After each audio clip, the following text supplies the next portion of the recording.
बच्चों, स्वागत है आपका बिजनेस स्टडी क्लासेस में। आज के हमारे इम्पोर्टेंट क्वेश्चन में क्वेश्चन है, प्रबंध के विभिन्न स्तरों को समझाइए।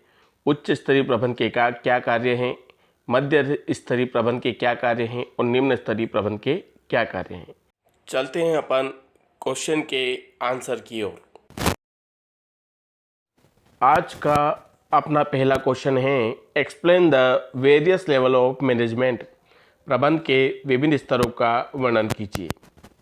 इसके आंसर में लिखा है कि प्रबंध के 3 स्तर बताए गए हैं। सबसे पहला है उच्च स्तरीय प्रबंध, टॉप लेवल मैनेजमेंट। फिर सेकंड होता है मध्य स्तरीय प्रबंध, middle level management. And third होता है निम्न स्तरीय प्रबंध, low level management. Top level management मतलब कि उच्च स्तरीय प्रबंध में कौन कौन से स्तर आते हैं। सबसे पहला आता है संचालक मंडल, चेयरमैन और मुख्य कार्यकारी अधिकारी। मध्य स्तरीय प्रबंध, मिडिल लेवल मैनेजमेंट, इसमें आता है विभागीय प्रबंधक, उपविभागीय प्रबंधक, शाखा प्रबंधक। तीसरा होता है निम्न स्तरीय प्रबंधक, लो लेवल मैनेजमेंट, इसमें आता है कार्यालय प्रबंधक, पर्यवेक्षक, अधीक्षक और फोरमैन। मैं आपको बता दूं, यहाँ तीनों लेवल के अंदर हमने कर्मचारी को शामिल नहीं किया है। मतलब प्रबंध के तीनों स्तर में कर्मचारी को शामिल नहीं किया गया है। अब हम एक एक करके इन तीनों लेवल के मैनेजमेंट को समझने की कोशिश करेंगे। तो हमारा पहला लेवल है टॉप लेवल मैनेजमेंट, उच्च स्तरीय प्रबंध। यहाँ पर क्या समझाया गया है, किसी भी व्यवसाय में उच्च स्तरीय प्रबंध का महत्वपूर्ण योगदान होता है। प्रबंधक, संचालक मंडल, मुख्य कार्यकारी अधिकारी, चेयरमैन, मुख्य प्रबंधक आदि सभी इसी में आते हैं। उच्च स्तरीय प्रबंध का मुख्य कार्य उद्देश्य तथा नीतियों का निर्धारण करना है तथा इन उद्देश्यों तथा लक्ष्यों को प्राप्त करने के लिए संसाधनों को उपलब्ध कराना, बजट तैयार करना, अधिकारों का बंटवारा करना, यह कार्य भी उच्च प्रबंधक के अंतर्गत आते हैं। उच्च प्रबंधक के अधीनस्थ के रूप में मध्य स्तरीय प्रबंध और निम्न स्तरीय प्रबंध कार्य करता है। यहाँ पर यह समझाया गया है कि किसी भी व्यवसाय के अंदर उच्च स्तरीय प्रबंधक का महत्वपूर्ण योगदान होता है। उच्च स्तरीय प्रबंधक में मैनेजर आता है, बोर्ड ऑफ डायरेक्टर आता है, सीईओ है ना, चीफ एग्जीक्यूटिव ऑफिसर आता है, चेयरमैन आता है ना, और मेन मैनेजमेंट आता है। ये सभी उच्च स्तरीय प्रबंधक के अंतर्गत आते हैं। इनका मुख्य उद्देश्य कुल मिला के उद्देश्यों और नीतियों का निर्धारण करना और इन्हीं उद्देश्यों और नीतियों को प्राप्त करने के लिए संसाधन को उपलब्ध कराते हैं, रिसोर्सेज अवेलेबल कराते हैं। मतलब अगर पैसों की जरूरत हो तो पैसा अवेलेबल करवाएंगे, कर्मचारियों की जरूरत है तो कर्मचारी अवेलेबल करवाएंगे, मशीनों की जरूरत तो मशीनें अवेलेबल करवाएंगे, मतलब रिसोर्सेज उपलब्ध करवाएंगे। साथ ही साथ उस काम को कितने बजट में करना है उसके लिए बजट अवेलेबल करवाएंगे और उस कार्य को करने के लिए हमारे पास जितने भी अधिकारी हैं, कर्मचारी हैं, उनके बीच में अधिकारों का बंटवारा करेंगे, राइट्स डिस्ट्रीब्यूट करेंगे ताकि हम सही समय पर सही निर्णय लेकर काम को समय रहते निपटा सके। तो यह सभी कार्य उच्च प्रबंधक, टॉप लेवल के मैनेजमेंट के अंतर्गत आते हैं। और यहां पर एक बात और यह समझाई गई है कि टॉप लेवल के मैनेजमेंट के अंडर में मिडिल लेवल मैनेजमेंट और लो लेवल का मैनेजमेंट काम करता है। अगला लेवल है मिडिल लेवल मैनेजमेंट, मध्य स्तरीय प्रबंध। इसके बारे में क्या लिखा है देखिए। व्यवसाय में मध्य स्तरीय प्रबंध का महत्वपूर्ण कार्य होता है। वह उच्च स्तरीय प्रबंधन और निम्न स्तरीय प्रबंधन के बीच कड़ी का कार्य करता है। मध्य स्तरीय प्रबंध में मुख्य रूप से सभी विभागों के प्रबंधक, विभागीय प्रबंधक व शाखा प्रबंधक आते हैं। मध्य स्तरीय प्रबंध हमेशा उच्च स्तरीय प्रबंध के आदेशानुसार कार्य करता है तथा उच्च स्तरीय प्रबंध द्वारा निर्धारित किए गए उद्देश्यों और लक्ष्य को प्राप्त करने के लिए उनकी बनाई गई नीतियों को लागू करता है। और निम्न स्तरीय प्रबंध हमेशा मध्य स्तरीय प्रबंध के अधीनस्थ में कार्य करता है। यहाँ पर यह समझाया गया है कि किसी भी व्यवसाय में मध्य स्तरीय प्रबंधन मतलब मिडिल लेवल मैनेजमेंट का महत्वपूर्ण कार्य होता है। यह हमेशा उच्च स्तरीय प्रबंध और निम्न स्तरीय प्रबंध के बीच में एक कड़ी का कार्य करता है, मतलब दोनों के बीच में सूचनाओं का, संसाधनों का, रिसोर्सेस का आदान प्रदान करता है, बीच का कार्य करता है। मध्य स्तरीय प्रबंध में मुख्य रूप से सभी विभागों के मैनेजमेंट आते हैं। सभी विभागों के मैनेजमेंट मतलब sales department, purchase department, marketing department, HR department, इन सभी के क्या आते हैं, मैनेजर आते हैं। और साथ ही departmental manager and branch manager आते हैं। मध्य स्तरीय मिडिल लेवल मैनेजमेंट हमेशा उच्च स्तरीय प्रबंधक के आदेशानुसार ही कार्य करता है, मतलब टॉप लेवल का मैनेजमेंट जो ऑर्डर देगा वही मिडिल लेवल का मैनेजमेंट उसे फॉलो करेगा।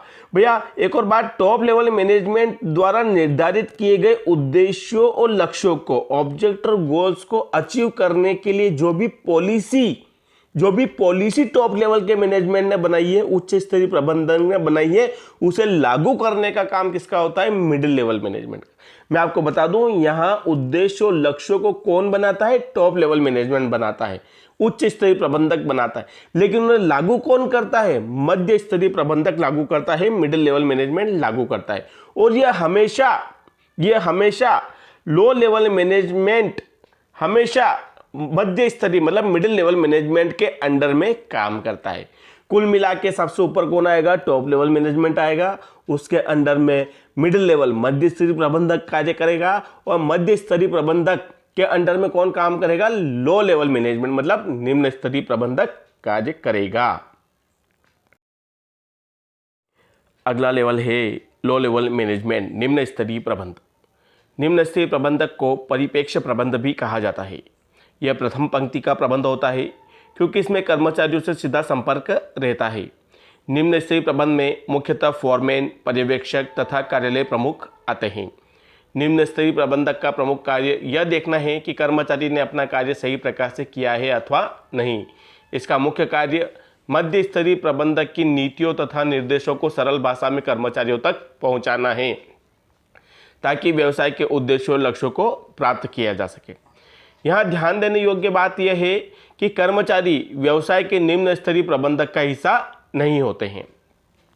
यहाँ पर यह समझाया गया है कि निम्न स्तरीय प्रबंधक को प्रथम पंक्ति का प्रबंध भी कहा जाता है क्योंकि ये कर्मचारी से सीधा संपर्क में रहता है।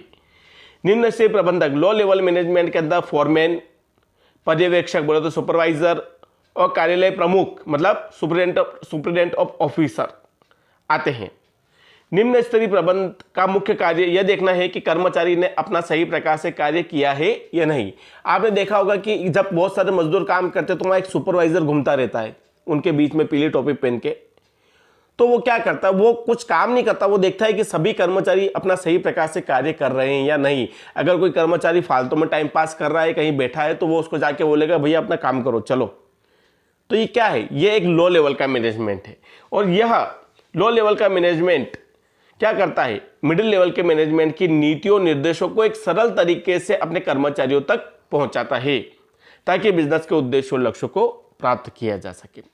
यहाँ पे एक इंपॉर्टेंट बात ये लिखी हुई है कि कर्मचारियों को लो लेवल मैनेजमेंट में शामिल नहीं किया गया है। एक ऑब्जेक्टिव में क्वेश्चन पूछा जाता है कि भैया कर्मचारी को, एम्प्लॉयज को कौन से लेवल में शामिल किया गया है मैनेजमेंट के, top level, middle level, low level. तो आपको बता दूं कि यहाँ तीनों लेवल में कर्मचारी को शामिल नहीं किया गया है। अगला क्वेश्चन है बच्चों, explain the function of top level management.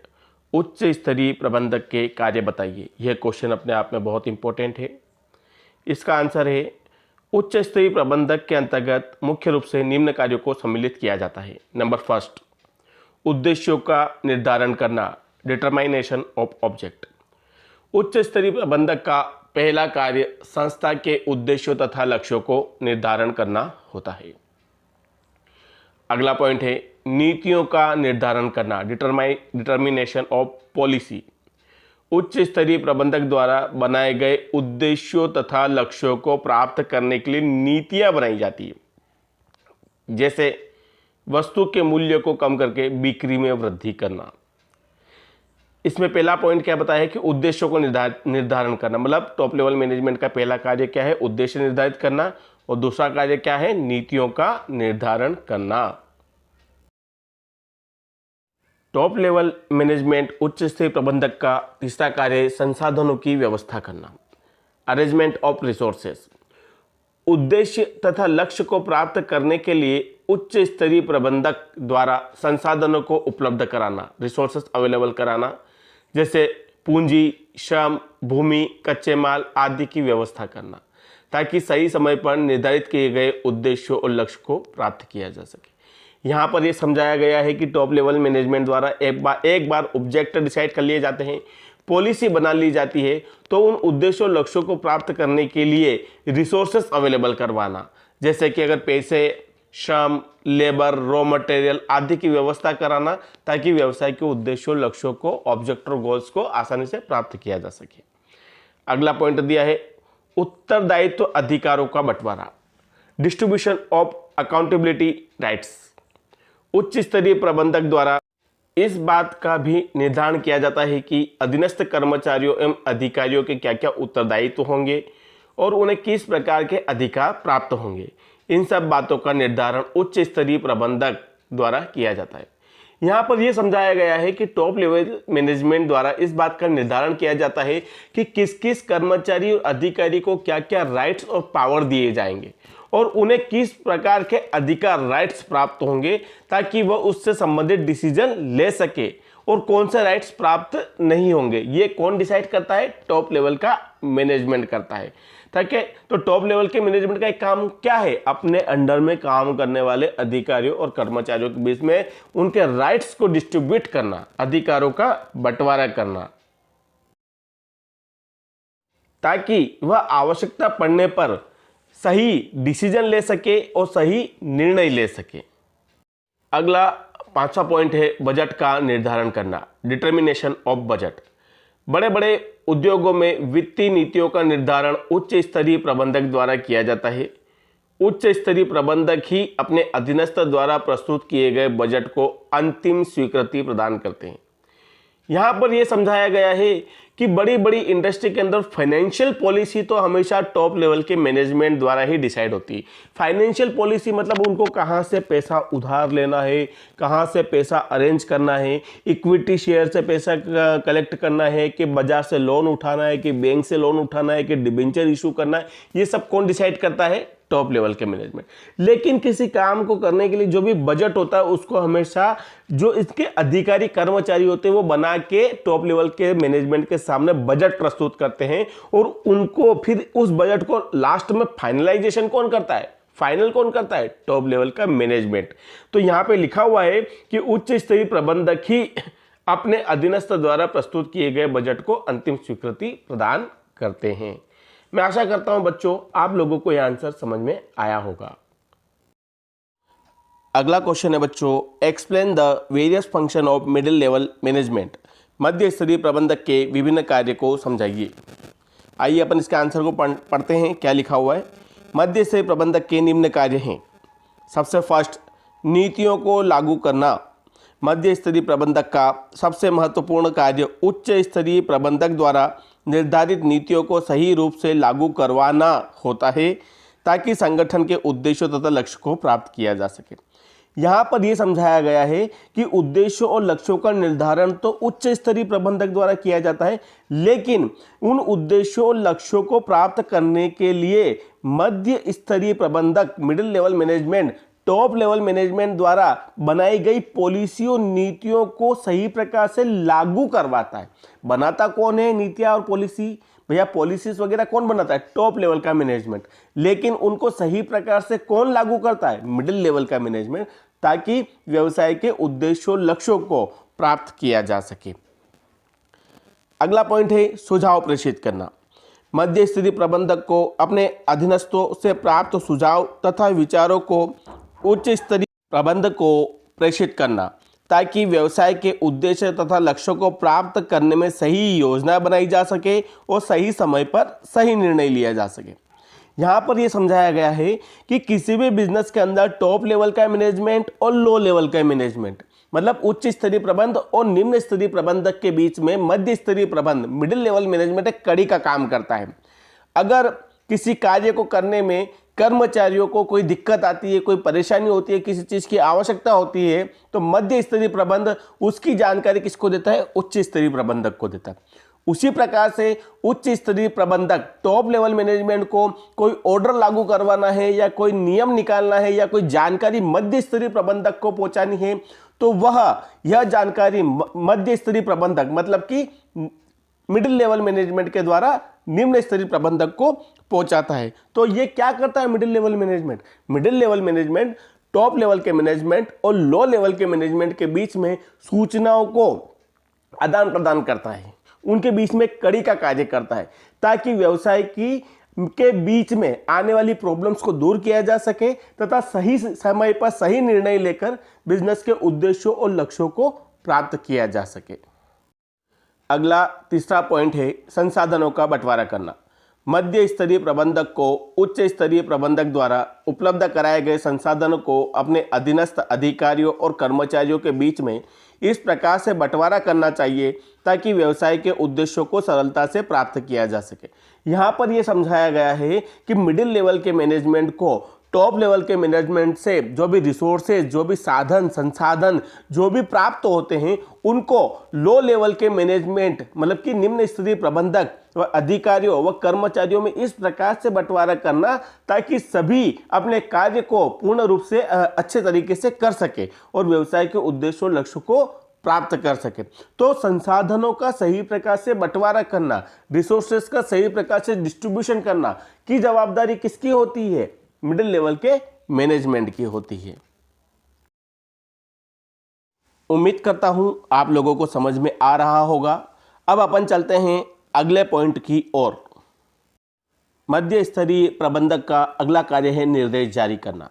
यहाँ पे क्या लिखा हुआ है देखिए, मध्य स्तरीय प्रबंधक अपने अपने विभाग के अधीनस्थ कर्मचारियों और अधिकारियों को निर्देश जारी करते हैं ताकि व्यवसाय का सही प्रकार से चलता रहे। यहाँ पर क्या होता है, यहाँ पे ये समझाया गया है कि टॉप लेवल का मैनेजमेंट मिडिल लेवल के मैनेजमेंट को ये बोल देता है कि हमें ये काम इस समय में करके आपको देना है। तो मध्य स्तरीय प्रबंधक उस कार्य को सही समय पर और सही प्रकार से पूरा करने के लिए अपने अंडर में जो इतने भी विभाग होते हैं, जितने भी डिपार्टमेंट होते हैं, जितने भी अधिकारी होते हैं, कर्मचारी होता है, उनको निर्देश देता है, इंस्ट्रक्शन देता है ताकि उस कार्य को समय पर पूर्ण किया जा सके। ठीक है, और बिजनेस सही प्रकार से चलता रहे। अगला पॉइंट दिया है सूचनाओं का आदान प्रदान करना। मध्य स्तरीय प्रबंधक, उच्च स्तरीय प्रबंधक व निम्न स्तरीय प्रबंधक के बीच में कड़ी है, अतः इनका कार्य इन दोनों के मध्य आवश्यक सूचनाओं का आदान प्रदान करना भी होता है।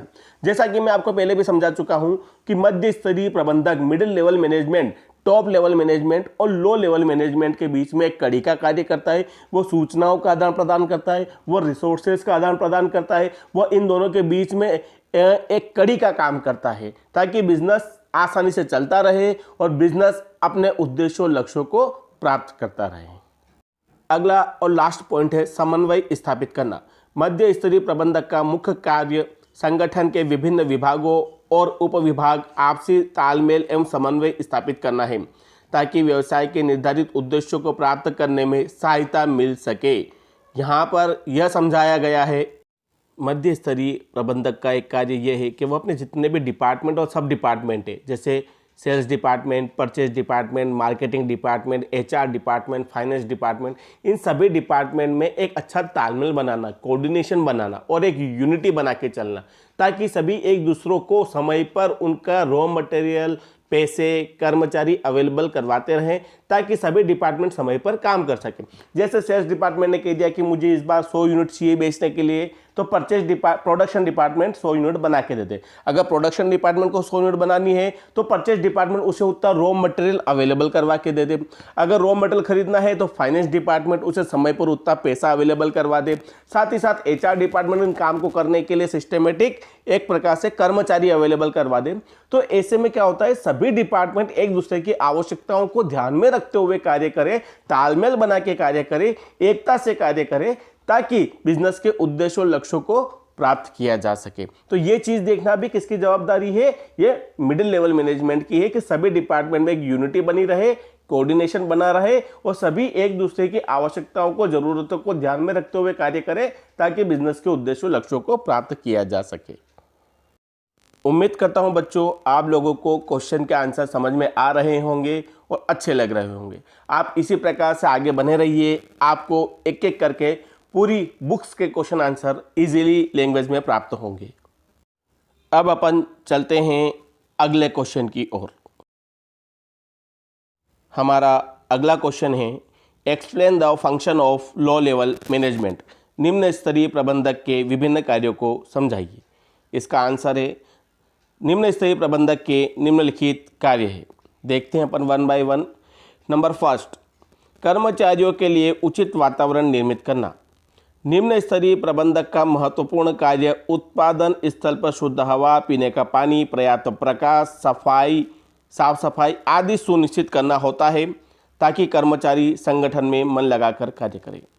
यहाँ पर यह समझाया गया है कि किसी भी बिजनेस ऑर्गेनाइजेशन के अंदर जो लो लेवल का मैनेजमेंट होता है, लो लेवल में कौन आता है, सुपरवाइजर आता है, ऑफिस अधीक्षक आता है ना, ये सब आते हैं, फोरमैन आता है। इनका मेन काम क्या है कि वहाँ जितने भी कर्मचारी काम कर रहे हैं उनके लिए अच्छे पानी की व्यवस्था करना, शुद्ध हवा उनको मिलती रहे, अच्छे लाइट वगैरह अवेलेबल हो, ठीक है, अच्छा माहौल हो, साफ सफाई हो, ताकि कर्मचारी मन लगाकर काम करे। समझ में आया? तो ये काम किसका है? लो लेवल के मैनेजमेंट का। मैं आपको बता दूं, लो लेवल के मैनेजमेंट में कर्मचारियों को शामिल नहीं किया गया है।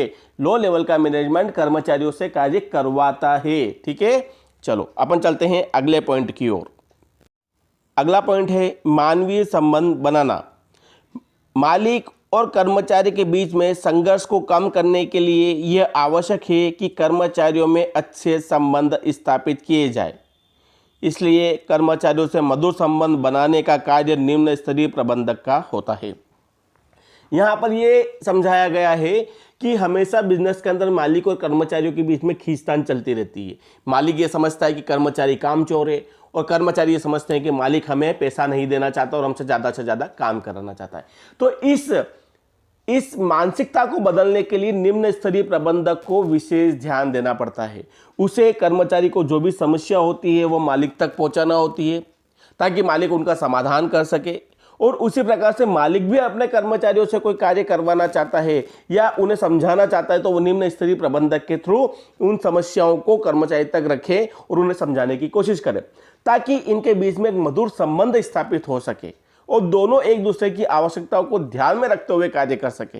तो निम्न स्तरीय प्रबंधक का कार्य क्या होता है लो लेवल मैनेजमेंट का, कि कर्मचारी और मालिक के बीच में एक अच्छे मधुर संबंध स्थापित करना ताकि व्यवसाय में किसी प्रकार का भेदभाव ना हो, लड़ाई झगड़े ना हो और शांति से हम बिजनेस को लंबे समय तक चला सकें। अगला तीसरा पॉइंट है कर्मचारियों की समस्याओं को प्रेषित करना। यहाँ पे क्या लिखा है देखिए, निम्न स्तरीय प्रबंधक का सीधा संपर्क कर्मचारियों से होता है, इसलिए इसका कार्य उनकी समस्याओं का समाधान करना भी होता है। यहाँ ये समझाया गया है कि लो लेवल का मैनेजमेंट सीधे एम्प्लॉइज से, कर्मचारी से सीधा टच में होता है। अगर कर्मचारी को किसी भी प्रकार की प्रॉब्लम हो तो उसे सॉल्व करना, उसका समाधान करने की जवाबदारी किसकी होती है? लो लेवल के मैनेजमेंट की होती है। ठीक है, अगला चलते हैं अपन अगले पॉइंट की ओर। अगला चौथा पॉइंट है कर्मचारियों को कार्य बांटना। निम्न स्तरीय प्रबंधक कर्मचारियों से सीधा संपर्क रखता है, इसलिए कर्मचारियों को उनकी योग्यता के अनुसार कार्यों का बंटवारा करने का कार्य भी निम्न स्तरीय प्रबंधक का होता है। यहाँ पर यह समझाया गया है कि भैया सभी कर्मचारी लो लेवल के मैनेजमेंट के अंडर में काम करते हैं, इसलिए लो लेवल के मैनेजमेंट निम्न स्तरीय प्रबंधक को पता होता है कि कौन सा कर्मचारी कितना अनुभवी है, कितनी योग्यता रखता है और उसकी क्या काबिलियत होती है। तो इन तीनों बातों को ध्यान में रखते हुए लो लेवल के मैनेजमेंट को कर्मचारियों को कार्य का बंटवारा करना चाहिए ताकि सही व्यक्ति को सही कार्य मिल सके और वो मन लगाकर उस कार्य को सही समय पर कंप्लीट कर सके। तो ये कार्य भी किसका होता है? लो लेवल के मैनेजमेंट का, निम्न स्तरीय प्रबंधक का। अगला पॉइंट है कर्मचारियों की सुरक्षा सुनिश्चित करना। कार्य के दौरान कर्मचारियों को एवं श्रमिकों को सुरक्षा प्रदान करने का कार्य निम्न स्तरीय प्रबंधक का होता है ताकि कर्मचारी बिना किसी डर से कार्य कर सके। यहाँ पर ये समझाया गया है कि हर कर्मचारी व श्रमिकों को कार्य करने में कुछ डर लगा रहता है, जैसे कि हमको कहीं काम से निकाल तो नहीं दिया जाएगा, या फिर हमें पूरी सैलरी मिलेगी कि नहीं मिलेगी। हो सकता है कि किसी कार्य को करने में किसी प्रकार की जोखिम हो, तो उसको करने के लिए जो भी साधन लगते हैं तो वो सारे साधन उनको अवेलेबल करवाना, ताकि उन्हें किसी प्रकार की घटना का डर ना हो। ऐसी सभी बातों के लिए लो लेवल के मैनेजमेंट को कर्मचारियों व श्रमिकों को ये विश्वास दिलाना कि उनको पूरी सुरक्षा दी गई है, वह बिना किसी डर के काम कर रहे। ये जवाबदारी किसकी होती है? लो लेवल के मैनेजमेंट की, निम्न स्तरीय प्रबंधक की, ताकि कर्मचारी का डर दूर हो सके और वह सही प्रकार से मन लगाकर कार्य कर सके। उम्मीद करता हूं बच्चों, आप लोगों को मेरे द्वारा बताए गए क्वेश्चन के आंसर समझ में आ रहे होंगे। आप मेरे वीडियो को लाइक करिएगा, शेयर करिएगा और ज़्यादा से ज़्यादा सब्सक्राइब करिएगा, ताकि और भी बच्चों को इसका फ़ायदा मिल सके। अपन जल्द ही मिलेंगे अगले लेक्चर में और भी इम्पोर्टेंट क्वेश्चन के साथ। बाय बच्चों।